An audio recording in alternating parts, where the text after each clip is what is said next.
Тамак жей турган убак болгондо Иса 12 элчиси менен дасторконго отурду. Ошондо Иса аларга: азап тартарымдын алдында мен ушул пасах тамагын силер менен бирге жегенди аябай каалаган элем. Анткени силерге айтып коеюн, пасах тамагын Кудайдын падышачылыгында жей турган убакыт келгенге чейин мындан ары мен аны силер менен жебейм деди. Анан нанды алып Кудайга ыраазычылык билдирди. Аны сындырып шакирттерине берип жатып: бул нан силер үчүн бериле турган менин денем. Муну мени эскерүү үчүн жегиле деди.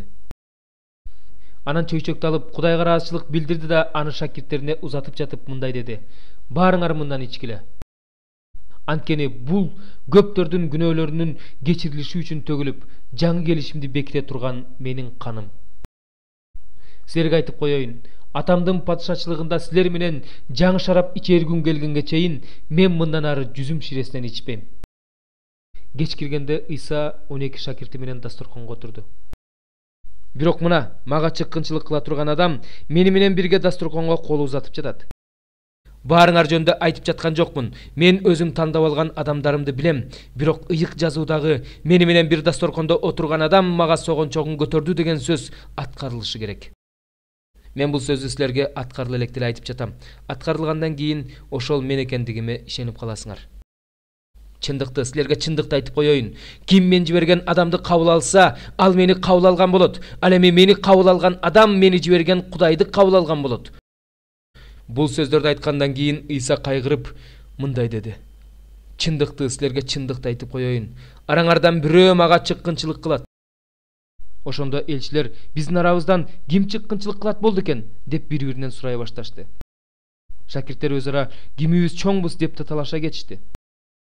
Ошондо Иса аларга мындай деди: элдерге падышалар үстөмдүк кылышат, элдердин үстүнөн бийлик жүргүзүүчүлөр, жакшылык кылуучулар деп аталышат. Силер болсо андай болбогула. Тескерисинче араңарда ким улуу болсо, ал кичүүдөй болсун. Ким башчы болсо, ал кызматчыдай болсун. Анткени кимиси чоң, дасторкондо отурган адамбы же кызмат кылган адамбы? Албетте дасторкондо отурган адам чоң. Мен болсо силердин араңарда кызмат кылган адам сыяктуумун. Силер болсо башыма кыйынчылык келген учурларда мени менен бирге болдуңар. Атам мага бийлик бергендей эле, мен да силерге бийлик берем. Менин падышачылыгымда менин дасторконумдан ичип жейсиңер. Тактыларга отуруп Исраилдин 12 уруусун соттойсуңар. Пасах майрамынын алды эле Иса өзүнүн бул дүйнөдөн кетип, атасына бара турган убагы келип калганын билчү. Ал бул дүйнөдөгү өзүнүн адамдарын сүйдү, аларды акырына чейин сүйдү. Кечки тамак убагы болчу. Шайтан буга чейин эле Шимон уулу Жүйүт Искариоттун жүрөгүнө Исага чыккынчылык кылуу каалоосун салып койгон. Иса атасынын бардык нерсени өзүнө бергендигин, өзүнүн Кудайдан келип, ага кайра кайтып барарын билчү. Иса дасторкондон туруп, сырткы кийимин чечти да белине сүлгү байлады. Андан кийин чылапчынга суу куюп алып, шакирттеринин бутун жууп, белиндеги сүлгү менен арчый баштады. Шимон Петрдин жанына келгенде ал ага мындай деди: "Теңир, сен менин бутумду жууйсуңбу?" Иса ага мындай деп жооп берди: "Менин эмне кылып жатканымды сен азыр түшүнбөйсүң, кийин түшүнөсүң." Петр ага: "Мен бутумду сага эч качан жуудуртпайм" деди.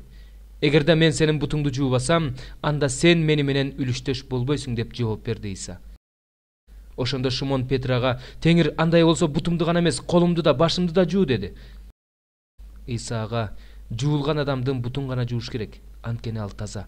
Силер да тазасыңар, бирок баарыңар эмес" деди.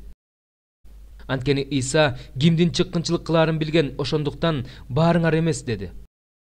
Иса шакирттеринин бутун жууп бүтүп, сырткы кийимин кийип, дасторконго кайра отургандан кийин мындай деди: "Силерге эмне кылганымды түшүндүңөрбү? Мени устат, теңир дейсиңер. Мунуңар туура, анткени мен чынында эле ошолмун. Мен теңир жана устат болуп туруп бутуңарды жуудум. Демек силер да бири-бириңердин бутуңарды жуушуңар керек.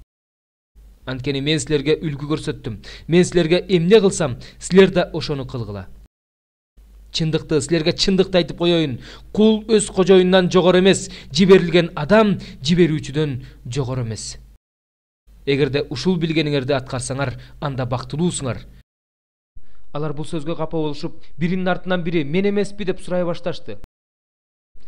Иса аларга: "Ал 12-нин бири. Ал мени менен бирге табактагы ашка наным алып жатат. дегенкиси адам уулу жөнүндө ыйык жазууда кандай жазылса, ошондой аткарылып жатат. Бирок адам уулуна чыккынчылык кылган адамга кайгы, ал адам төрөлбөй эле койсо жакшы болмок деп жооп берди.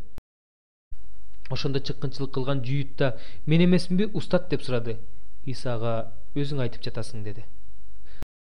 Шакирттери Исанын ким жөнүндө айтып жатканын түшүнүшпөй бири-бирин карашты. Шакирттеринин бири Исанын төшүнө башын коюп отурган. Иса аны жакшы көрөр эле.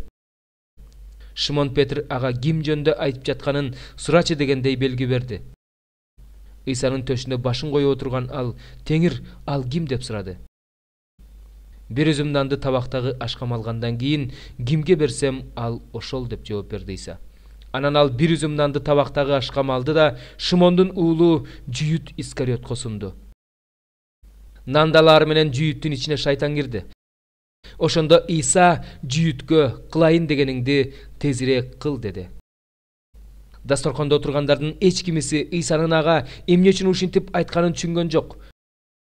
Акча салынуучу куту жүйүттө болгондуктан кээ бирөөлөрү Исага майрамга карата бизге керектүү нерселерди сатып кел, же жакырларга бир нерсе бер деп жатат го деп ойлошту. Жүйүт нанды алар менен сыртка чыгып кетти. Түнкү убак эле. Жүйүт чыгып кеткенден кийин Иса мындай деди: "Азыр адам уулу даңкталды, ал аркылуу Кудай да даңкталды. Эгерде Кудай ал аркылуу даңкталса, анда Кудай да аны даңктайт, аны жакын арада даңктайт. Балдарым, эми мен силер менен бир аз убакыт гана болом. Мени издейсиңер. Жүйүттөргө айткан сөзүмдү азыр силерге да айтам. Мен бара турган жерге силер бара албайсыңар. Силерге жаңы осуят берем. Бири-бириңерди сүйгүлө. Мен силерди сүйгөндөй, силер да бири-бириңерди сүйгүлө. Эгерде бири-бириңерди сүйсөңөр, башкалар силердин менин шакирттерим экениңерди билишет." Анан Иса Теңир Петрге: "Шимон, Шимон, шайтан силерди калбырдан буудай сыяктуу өткөрүүнү суранды. Бирок ишенимин жоготпосун деп мен сен үчүн сыйындым. Кайра кайрылганыңдан кийин бир туугандарыңдын ишенимин бекемде" деди. Шимон Петр Исадан: "Теңир, сен кайда барасың?" деп сурады. Иса ага: "Мен бара жаткан жакка сен азыр мени ээрчип бара албайсың, бирок менин артымдан кийин барасың" деп жооп берди.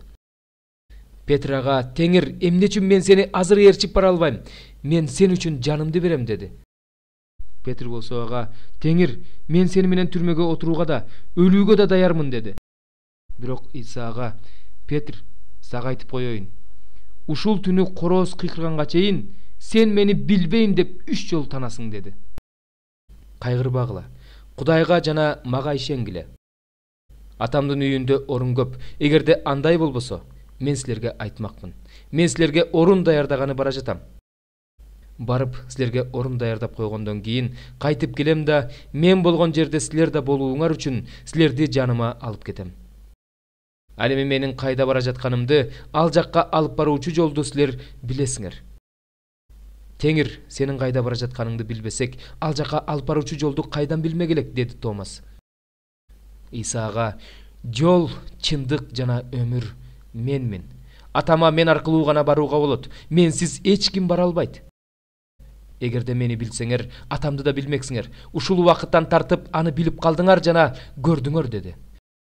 Ошондо Филипп: "Теңир, бизге атаңды көрсөт. Бизге ошол жетиштүү болот" деди. Исага мындай деп жооп берди: "Ушунча убакыттан бери мен силердин жаныңарда жүрсөм да, сен мени тааныбайсыңбы, Филипп? Мени көргөн адам атамды да көрдү. Бизге атаңды көрсөт дегениң кандай? Менин атамдын ичинде экендигиме, атамдын менин ичимде экендигине ишенбейсиңби? Силерге айткан сөздөрдү мен өз атымдан айткан жокмун. Менин ичимде жашаган атам өз иштерин кылып жатат. Мага ишенгиле, мен атамдын ичиндемин, атам менин ичимде. Сөзүмө ишенбесеңер да, кылып жаткан иштеримди көрүп, мага ишенгиле. Чындыкты, силерге чындыкты айтып коеюн. Мен кылып жаткан иштерди мага ишенген адам да кыла алат. Атүгүл алардан да чоң иштерди кыла алат. Анткени мен атама кетип жатам.